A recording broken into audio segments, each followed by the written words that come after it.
আসসালামু আলাইকুম। প্রশাসনের দুটো ভালো উদ্যোগ, সেটার ভালো খবরগুলো প্রচার করতে চাই, যেটি আমার কাছে ভালো লেগেছে। প্রথম খবরটি আপনি একটু দেখাচ্ছি।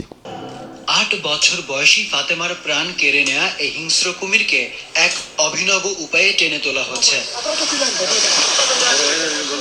গোসল করতে গিয়ে যেভাবে কুমিরের হামলার শিকার হয়েছে ফাতেমা, তা নাড়িয়ে দিয়েছে গোটা দেশকে। যে কারণে খানজাহান আলী মাজারে ঘুরতে আসা দর্শনার্থী ও ভক্তদের নিরাপত্তার কথা চিন্তা করে এই সিদ্ধান্ত নিয়েছে জেলা প্রশাসন। আরেকটি খবর দেখাই। গত মে মাসে ব্রাহ্মণবাড়িয়ার একটি গ্রামে ঠিক এমনই এক অবিশ্বাস্য ঘটনা ঘটে।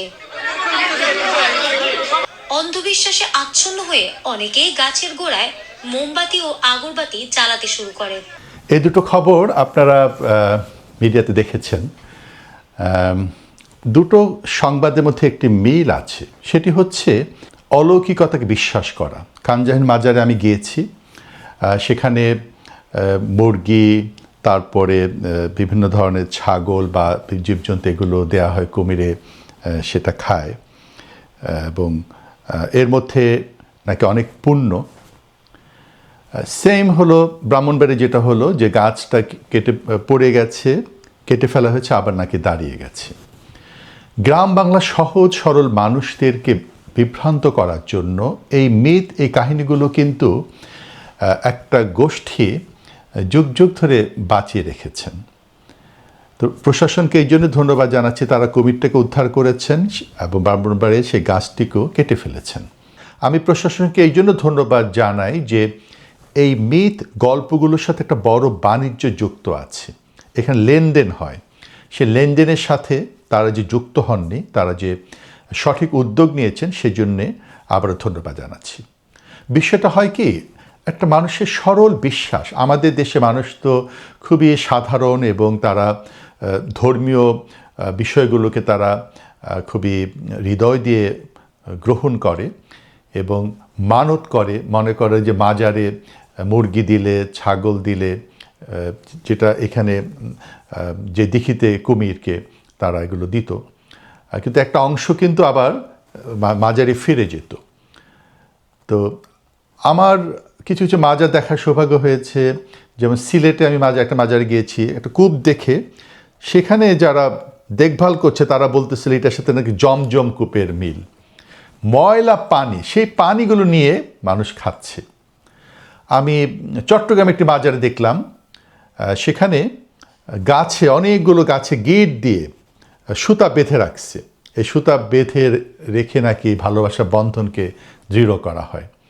মসজিদের পিছনে হিন্দুরা বসা, তার মানে মাজারগুলো এমনভাবে সাজানো যে সকল ধর্মের মানুষ এখানে যায়। আমার ইন্ডিয়াতে একবার একটি ভ্রমণ যাওয়ার সৌভাগ্য হয়েছিল, খুব স্মরণীয় সেই সফরটা ছিল। আমরা নজরুলের চুরিলে গিয়েছিলাম, জম্মু কাশ্মীর গিয়েছিলাম, রাজস্থান গিয়েছিলাম, দিল্লি গিয়েছিলাম। তো রাজস্থানে যাওয়ার পরে আমরা 7 জন একটি টিম ছিলাম। আসাদ বিন হাফিজ ভাই মরহুম, আজম ওবায়দুল্লাহ ভাই, তিনি আল্লাহ সাহেব চলে গেছেন।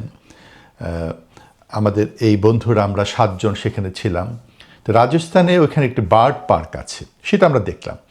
তো হোটেলের মধ্যে আমরা 2 গ্রুপ হয়ে গেল, 3 জন, যে আজমির শরীফ একদম কাছে রাজস্থান থেকে, আমরা আজমির শরীফ যাবো কি যাব না। তখন আমি মত দিলাম যে না, ঠিক আছে যাই, কারণ দেখার জন্য খুব ইন্টারেস্টিং হচ্ছে। আপনারা যারা দেখেছেন আপনার সে অভিজ্ঞতা হবে। আমরা জাস্ট দেখার জন্য গিয়েছি। সেখানে বিভিন্ন লাইন ধরে নারী পুরুষ হিন্দু মুসলমান সবাই যাচ্ছে ফুল নিয়ে। তার মানে এমন একটি উপাদান দেয়া হলো যেটা সকল ধর্মের সাথে যায়। আমি ঢাকায় একজন খুব সিনিয়র সেই ভদ্রলোক ইন্তেকাল করেছে, অনেক বড় মাপের শিল্পী, আমি নাম বলছি না, আল্লাহ তাকে জান্নাত দান করুন। একদিন সরল বিশ্বাসে আমাকে বলতে বলতে কেঁদে দিলেন, সাইফুল্লাহ দোয়া করবেন, আজমির শরীফ যাচ্ছি। আমি তার কথা শুনে মানে আমি বাকরুদ্ধ হয়ে গেলাম যে আমি তাকে কী বুঝাবো, কেঁদে ফেললেন। এই যে সরল বিশ্বাসটা, মানুষ ইসলামকে ভালোবাসে কিন্তু অজান্তে যে শিরক করছে, অজান্তে ভুলগুলো করছে, এগুলো কিন্তু অনেকেই জানে না। এবং এই মিথগুলো, এই বিশ্বাসগুলো কিন্তু মানুষকে অনেক অনেক বেশি ক্ষতি করে। বিশ্বাস কী ধরনের, আমি আরেকটা গল্প বলি। আমার এক স্নেহের ছোট ভাইয়ের মতোই, ও এখন একটা ওষুধ কোম্পানির বড় কর্মকর্তা। প্রায় এটা 20 বছর আগের, 15-20 বছর আগের কথা হবে। আমার কাছে আসতো, এসে এরকম ফাইল নিয়ে আসছে, এসে বলতেছে মানসুর ভাই আমার গলায় ক্যান্সার হয়েছে। কেন ক্যান্সার? এরকম গিললে গলায় বাঁধে। তো এটা তো মারাত্মক কথা। অনেক ডাক্তারকে দেখালো এবং ডাক্তার দুনিয়ার টেস্ট দিয়ে ফাইনালি এক ডাক্তার বলল যে তোমার গলায় সম্ভবত ক্যান্সার হয়েছে, বায়োপসি করতে হবে। আমার কাছে এসে তো ওর চেহারা খুব বিধ্বস্ত, এতগুলো ফাইল। তো আমি আমার পরিচিত এবং আমি খুবই রেসপেক্ট করি, আল্লাহ তাকেও জান্নাত দান করুন, তিনি একসময় তত্ত্বাবধায়ক উপদেষ্টা ছিলেন, ঢাকা মেডিকেলের প্রিন্সিপাল ছিলেন ডাক্তার মাজেদ, আপনারা যারা সিনিয়র আপনারা জানবেন। ওনার কাছে নিয়ে গেলাম, উনি খুব স্নেহ করতেন আমাকে। ওনাকে নিয়ে যাওয়ার পর উনি সবগুলো ফাইল দেখলেন, দেখার পরে বলতেছেন বাবা তোমার কি হয়েছে? বলতেছেন সেই স্নেহের যে ছোটো ভাই, ও বলতেছে যে আমি গিললেই গলায় বাঁধে। তো উনি ফাইলগুলো দেখে বলতেছে বাবা তুমি গিলবা না তাহলে গলায় বাঁধবে না। উনি সিম্পলি লিখে দিলেন যে একটু ভালো করে শাকসবজি খাবা, তোমার কোনো অসুখ নাই। দেখেন বিশ্বাসটা ওকে ক্যান্সার পর্যন্ত নিয়ে গেছে। ধরেন আপনার পেটে ব্যথা হলো, আপনার পেটে ব্যথা হলো, আপনি সারছে না, চট করে একজন বললো যে ওই বাসায় মনে হয় কেউ আপনার ভুল খাওয়াইছে বা ক্ষতি করেছে। এই বিশ্বাস যদি আপনার মধ্যে ঢুকে, আপনি কিন্তু ক্ষতির মধ্যে, আপনি কিন্তু সেই চক্রের মধ্যে পড়ে গেলেন। তো এই জন্য আমাদের ইসলামের সঠিক জ্ঞান থাকা দরকার। এই জাতীয় মাজারে মানত করা, তারপরে টাকা দেয়, সেটা কিন্তু চলে যায় মানে ওই মাজারে যারা ম্যানেজমেন্টে থাকে, এবং এটা অনেক দূর চলে যায়। সুতরাং সেটা আমরা যাতে না করি, এই উদ্যোগটি খুবই ভালো লেগেছে যে বাগেরহাটে এবং ব্রাহ্মণবাড়িয়া প্রশাসন তারা সঠিক কাজটি করেছে। যদিও দু একটি মিডিয়াতে আমি এটাও দেখলাম, তারা বলতে চাচ্ছেন যে এই ধলা পাহাড় মানে যে কুমিরটা ছিল সেটা কিন্তু মারা গেছে, এটা মাদ্রাসায় একটা কুমির এনে এই দিঘিতে দেওয়া হয়েছে, এই কুমির ফিরে আনার জন্য, এটা একটা ঐতিহ্য, এই জাতীয় বয়ানগুলো দেওয়া হচ্ছে।